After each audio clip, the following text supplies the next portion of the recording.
Olá, meu querido aluno, tudo bem com você? Espero que sim, não só com você, mas também com sua família. Que bom que você está aqui. Estamos aqui analisando um pouquinho e vamos estudar um pouquinho sobre Sociedade do Açúcar no Brasil Colônia. Lembrando que isso aqui é para te ajudar aí no seu processo de estudos, tá bom? Estamos chegando perto aí das provas, tá? E isso aqui é para ajudar você nesse processo de ensino-aprendizagem. Lembrando que o principal material de estudos para você é o seu material impresso que está contigo, tá bom? A sua apostila aí que você adquiriu, tá bom? Isso aqui é um complemento para te auxiliar, beleza? Vamos lá então, nossa aula?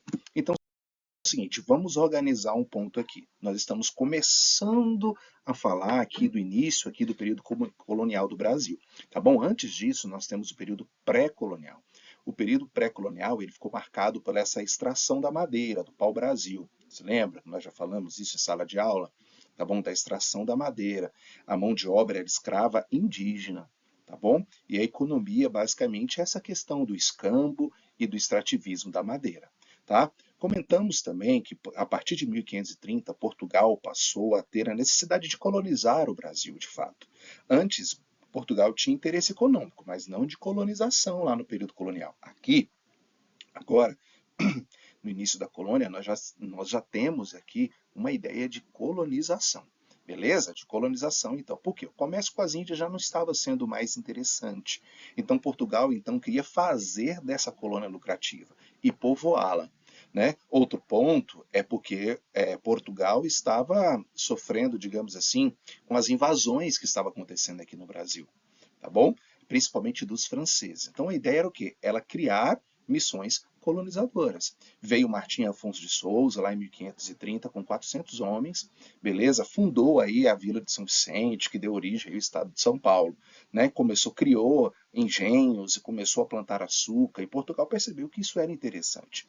A partir de 1534, o que Portugal fez? Criou então a divisão de todo o território em capitanias hereditárias. Como o próprio nome diz, né, capitanias hereditárias, eram um pedaços de terras doadas aí aos capitães donatários, e essas terras eram herdadas pelos filhos, né? Então era de pai para filho aí, como a gente observou, hereditário. Beleza? Hereditário. As principais capitanias que deram certo aqui foi as capitanias de Pernambuco e a capitania de São Vicente. Elas teve algum probleminha, por exemplo, né? As capitanias elas fracassaram. Por quê? Por causa da distância entre elas, o constante conflito com os índios, né? A falta de comunicação e esse poder descentralizado.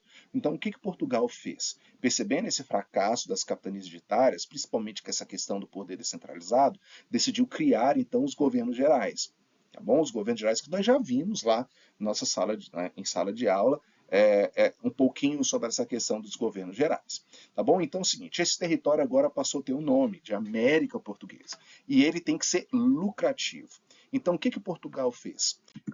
Criou, então, um sistema colonial, ou seja, implementou um sistema colonial aqui. Tá? Esse sistema colonial veio através do quê? Do pacto colonial. Esse pacto colonial era o exclusivismo colonial. Beleza? Então é o seguinte, a colônia tinha uma exclusividade em fornecer matéria-prima, produtos tropicais, metais preciosos para a metrópole. Tá bom? Para a metrópole. Então é o seguinte, em contrapartida, a colônia tinha que consumir esses produtos manufaturados que a metrópole produziria. Beleza? Que a metrópole produziria no preço que a metrópole decidir. Então, o foco aqui era o quê? Lucro. A colônia tinha que ser lucrativa. Olha o que eu coloquei aqui, me permita ler para você. De modo geral, o pacto colonial servia apenas para gerar lucro para a metrópole, algo característico na atividade mercantilista. Nós vimos aí o conteúdo, o absolutismo, que o mercantilismo é a prática econômica desse governo absoluto. E que Portugal, uma característica de Portugal, não só Portugal, mas a Espanha também utilizou, é a questão do sistema colonial, beleza? E o exclusivismo, que é o pacto colonial. Qual o modelo econômico, então, implementado aqui? O modelo econômico foi agrário exportador através do sistema plantation. Beleza? Sistema plantation. Então é o seguinte, o que é o sistema plantation? O que está em volta aqui desse sistema econômico plantation? Então é o seguinte, é uma monocultura. O que é monocultura? Planta-se uma coisa só, no caso aqui a cana, né, a cana de açúcar. A mão de obra que funciona aqui é a mão de obra escrava, principalmente de povos africanos. Lembrando que no início, no período pré-colonial, é a mão de obra indígena que prevaleceu. Temos mão de obra indígena também, escrava, aqui nesse início, na plantação, essa questão do açúcar, também temos. Mas agora, a mão de obra principal é a mão de obra escrava de origem africana.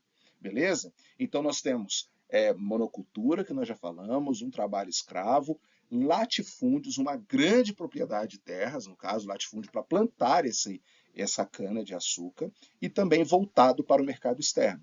Então, tudo aqui era voltado para o quê? Para sustentar o mercado externo. Beleza? Então, é o seguinte, olha só, a principal região que se destaca, que é a região Nordeste, como você consegue observar aqui nessa imagem. Não é à toa que Portugal faz o quê? Aonde está o principal polo econômico, vai criar uma capital ali. Então, nesse primeiro ciclo econômico, que é o ciclo do açúcar, a capital é Salvador, no Nordeste. Depois, a gente vai observar que o ciclo econômico ele muda, que é o ciclo da mineração, no Sudeste, basicamente em Minas Gerais. A capital vem para o Rio de Janeiro. Então é o seguinte, ó, essa região do Nordeste passou a ser muito lucrativa. Então esses senhores de engenho passaram a ter muito poder nas suas mãos, né?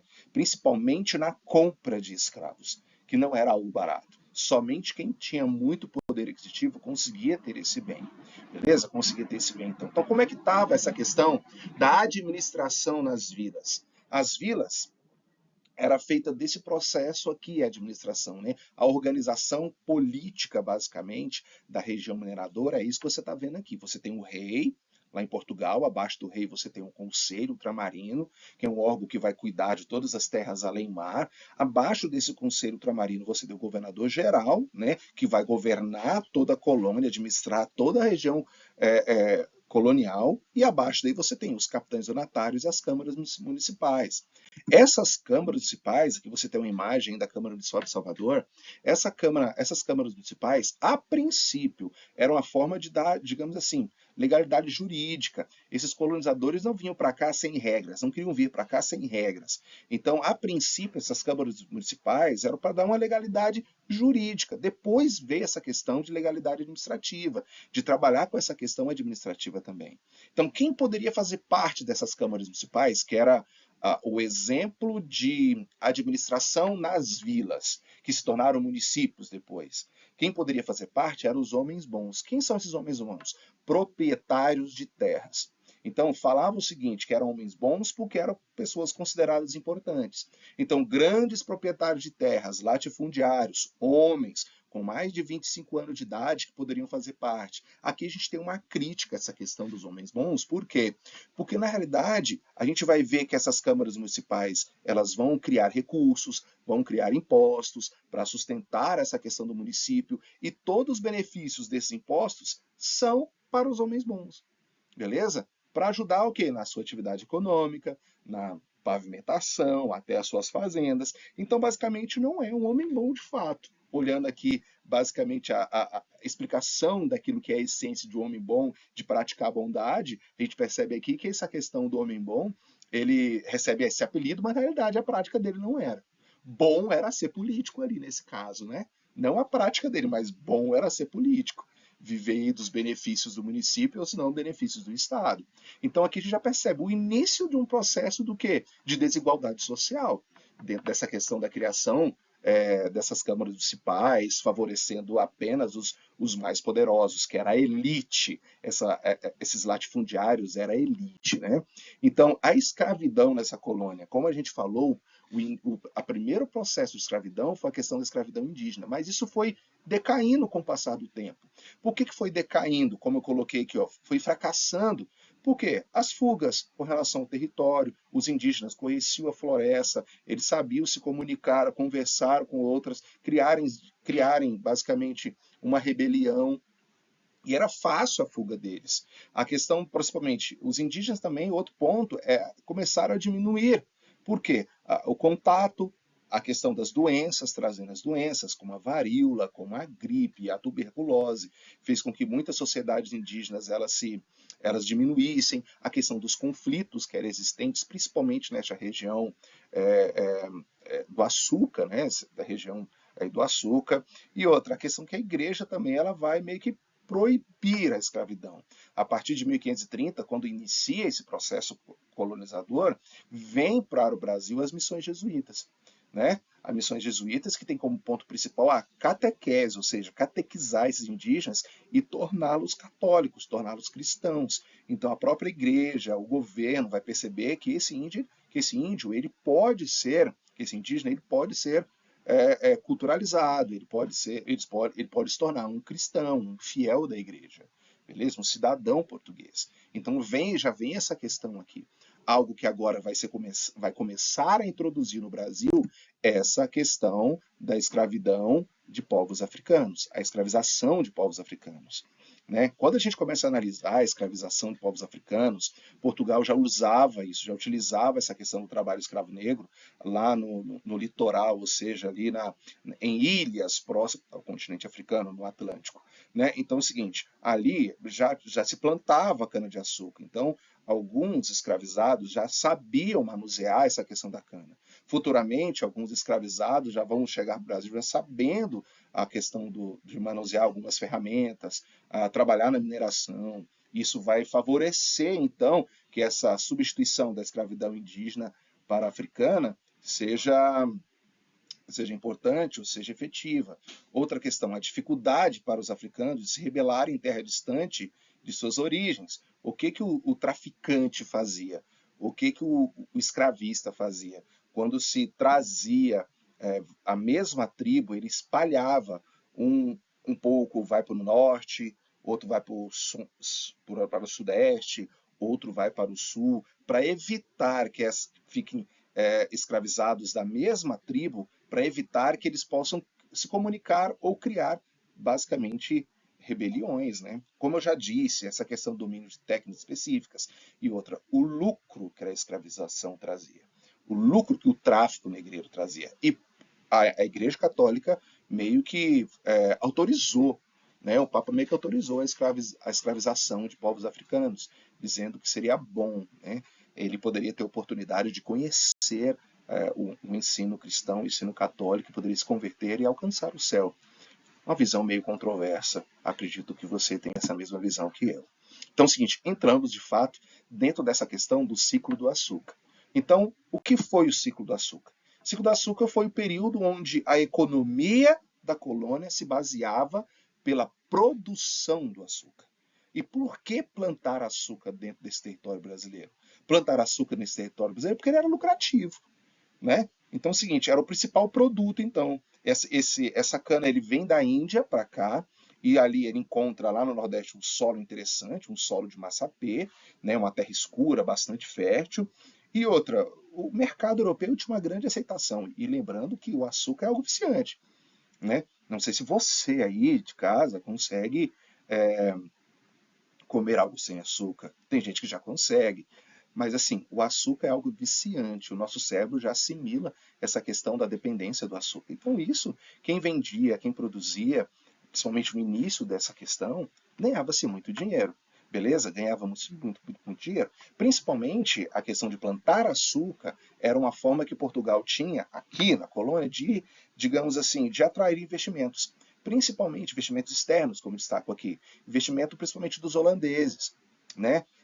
A gente fala do exclusivismo colonial, a questão do pacto colonial, né? Nós falamos isso, mas olha só, com relação ao açúcar não tinha tanto essa questão do exclusivismo, porque os holandeses também vinham para cá e tinham um acordo com Portugal, a princípio, antes da invasão, basicamente, né?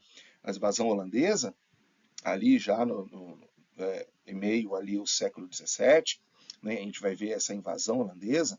Então é o seguinte, Portugal tinha essa parceria, então eram os holandeses que comercializavam, Portugal produzia aqui na colônia e tudo mais, e os holandeses eles comercializavam isso com outras regiões, até refinava, né, até purificava um pouco mais essa questão do açúcar. Então essa possibilidade de extrair investimento se tornou algo importante do porquê plantar açúcar aqui no Brasil. aqui na América Portuguesa, se assim a gente pode destacar.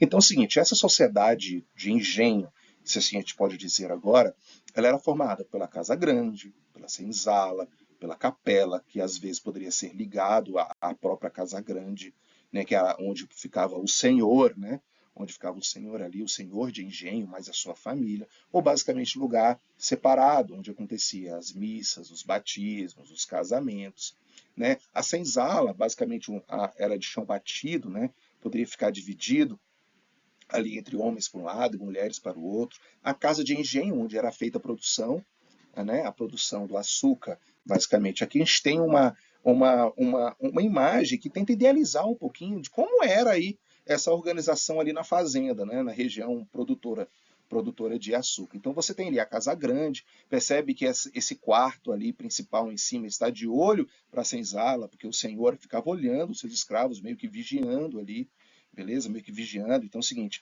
aqui a senzala poderia ser dividida entre homens, mulheres, às vezes poderia ter pequenas senzalas também, onde englobava algumas famílias de escravizados, a região da moenda, mais embaixo, onde era produzida o açúcar, aquilo que era a principal fonte de renda dessa sociedade. Tá? Você tem aí as roças. É bom você entender que essa sociedade de engenhos, a gente pode dizer, ela era autossuficiente. Produzia só açúcar, e isso era voltado para o mercado externo. É o que gerava grana, basicamente. Mas, assim, eles tinham que se alimentar de outras coisas. Então, você tinha as pequenas roças, as pequenas propriedades, os minifúndios, assim, que produziam mandioca, aquilo que era necessário para a subsistência. Aos poucos, também, a gente vai observar aqui que o gado vai ser implementado no Brasil para moer a cana, né, para favorecer esse processo de produção. Porque, a princípio, quem moía essa cana era o escravo, e eu vou mostrar uma imagem para você. Tá? Aqui uma exemplificação do que era uma senzala. Né? Aqui é a imagem daquilo que a gente estava falando agora. Essa questão do que? Do moer a cana. Né? Eu não sei se você já teve essa oportunidade de ver esse sistema assim, rústico, assim, né? De sistema aí de moenda, se assim a gente pode dizer, né? Moenda da cana. Né? Então, era os escravos que manuseava. Depois, a gente veja a introdução do gado. O gado que não faz parte da nossa fauna. Né? Ele não é daqui da nossa natureza. Ele veio, o português trouxe da Europa para cá, beleza? Justamente para movimentar essa sociedade de engenho, para movimentar a produção da cana, como você, produção do açúcar, digamos, a moer a cana, a produção do açúcar, como você consegue observar aqui nessa imagem. A partir daí, da entrada desse gado, aqui basicamente no território nacional, nosso território, no Brasil, Portugal começou a ter um problema. Qual o problema? A questão do espaço. Porque é o seguinte, para você criar gado, você demanda de pasto. E Portugal, a prioridade era o quê? Plantação de cana. O que o rei português fez? Proibiu a criação de gado num raio de 60 quilômetros do interior, do litoral para dentro.